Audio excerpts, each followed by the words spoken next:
안녕하세요. 개인회생 파산 15년 경력 법률로 마음을 치유하는 법률 테라피스트 김영렬 법무사입니다. 오늘 이 시간에는 제가 개인 파산을 상담 오시면 의뢰인들에게 세 가지만 아니시면 면책을 받는데 문제가 없습니다 하고 이렇게 쉽게 설명을 드리는 내용인데요. 우리가 개인 파산을 준비하실 때 나도 면책까지 받을 수 있는지 이걸 꼭 상담을 받아 보셔야겠죠. 어떤 경우에 우리가 면책을 받을 수 없는지 제가 항상 의뢰인들 오시면 상담할 때 말씀드리는 세 가지를 정리해서 좀 설명을 드려보려고 합니다. 화면을 보면서 설명을 드려보도록 하겠습니다. 네, 제가 제목은 개인 파산 세 가지만 아니면 면책 문제없다 이렇게 달았습니다.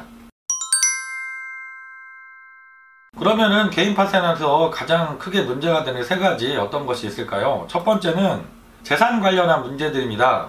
우리가 파산이라는 것이 내가 재산이 있다고 하면 그 재산을 정리를 해서 환가를 해서 채권자들한테 배당을 정확하게 하고 공평하게 면책 결정을 받는 절차입니다. 그런데 내가 사전에 재산이 있는데 이 재산을 잘못 처분한 경우에 문제들이 되는 것이죠. 어떤 경우들이 있는지 하나하나 보면 첫 번째가 재산 은닉이겠죠. 재산을 내가 명의를 다른 사람 이름으로 증여를 해서 돌렸다든가 아니면 실질은 내 재산인데 내가 가족들 명의로 재산을 취득해서 숨겨놓은 게 있다던가 이런 분들은 제가 실제 상담을 해보면 많지는 않습니다. 그래서 이건 크게 문제되는 일은 아니고요. 두 번째는 이제 잘못 처분하시는 경우입니다. 내가 급하게 사정이 너무 어려워지니까 재산을 너무 염가로 처분했다든가 이런 경우에 문제가 될 수 있겠죠. 그리고 일반인들이 잘 모르고 실수하시는 경우들이 또 많아요. 재산 관련해서.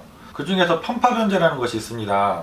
이건 뭐냐면 내가 사업을 정리하면서 아니면 부도나기 직전에 재산을 정리하거나 어떤 소득이 들어왔는데 그것을 주변에 가까운 친인척들, 지인분들한테 전부 다 빚을 갚는 데 사용하시는 경우죠. 이것도 다 잘못된 행위입니다. 그래서 법원에서 다 문제가 될 수 있습니다.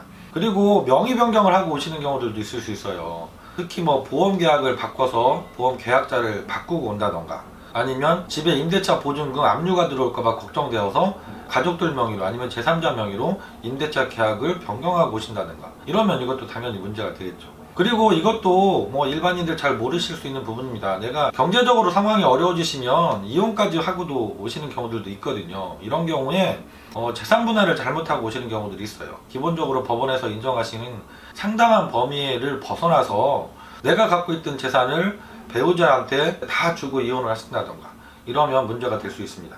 그리고 마지막으로는 상속재산, 이 부분은 일반인들이 전혀 생각지 못하는데 파산 절차에서 문제가 되는 경우들이 종종 생깁니다. 부모님이 돌아가셨는데 상속재산이 일부 있으셨는데 이것을 상속 포기 절차를 통해서 정리하신 게 아니라 그냥 등기만 넘겨주시는 거예요.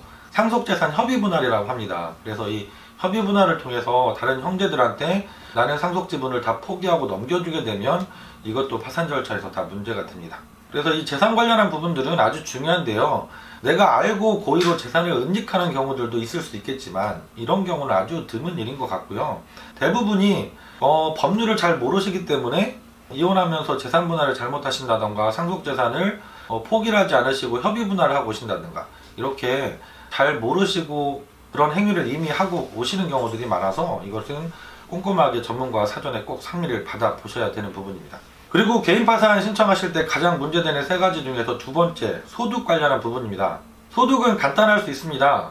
내가 법원에 파산을 신청하려면 내 소득이 법원에서 인정하고 있는 최저 생계비보다 적어야 됩니다.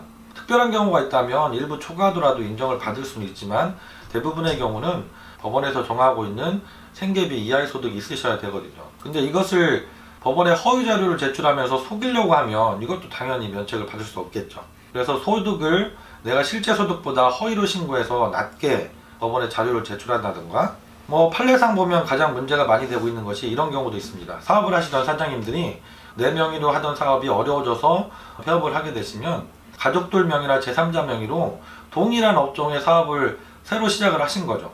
그런데도 이것을 숨기고 법원에 허위 신고를 하시고 들어가시면 이것도 당연히 문제가 됩니다.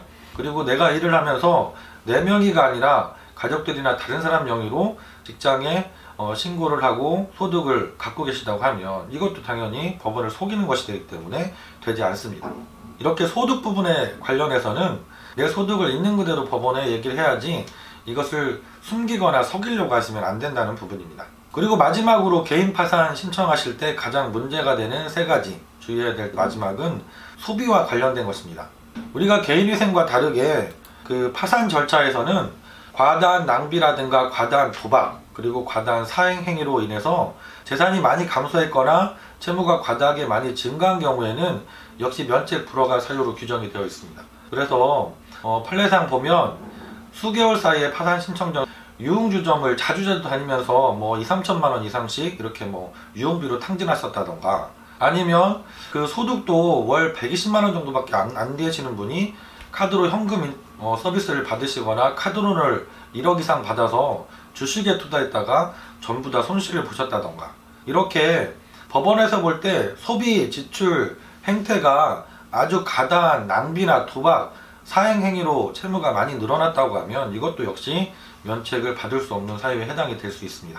오늘은 제가 그 의뢰인분께서 상담을 저한테 오시면 제가 항상 체크를 하고 먼저 물어보는 세 가지입니다. 우리가 개인 파산을 할 때 이 세 가지는 꼭 있으면 안 되거든요. 그게 첫 번째 재산 관련한 부분, 그리고 소득을 속이면 안 된다는 부분, 그리고 내가 채무가 많이 늘어난 사정이 도박이나 낭비를 통해서 채무가 많이 늘어났으면 면책을 받지 못할 수 있다는 것. 이렇게 세 가지 부분에 대해서 말씀을 드렸습니다. 물론 구체적으로 특히 재산 관련한 부분에 있어서는 세세한 부분까지 검토를 받아 보셔야 됩니다. 이게 면책 불허가 사유더라도 그 정도가 크지 않거나 법원에서 일부 환수 조치를 하고 대량으로 면책을 해줄 수 있는 경우들도 훨씬 많거든요. 여기에 해당된다고 해서 모두 다 면책 불허가 결정을 하지는 않으세요. 법원에서 일부 문제되는 부분에 대한 금액을 정해서 환수 조치를 하시고 나서 대량으로 전체 채무를 다 면책을 해주는 경우들이 비율상 보면 훨씬 많기 때문에 혹시라도 이 영상을 보시고 내가 저런 경우에 해당이 되는데 하시더라도 전문가와 꼭 상의를 받아보시고 나도 일부 환수 후에 면책을 받을 수 있는 경우는 아닌지까지도 검토를 받아보시면 좋을 것 같습니다.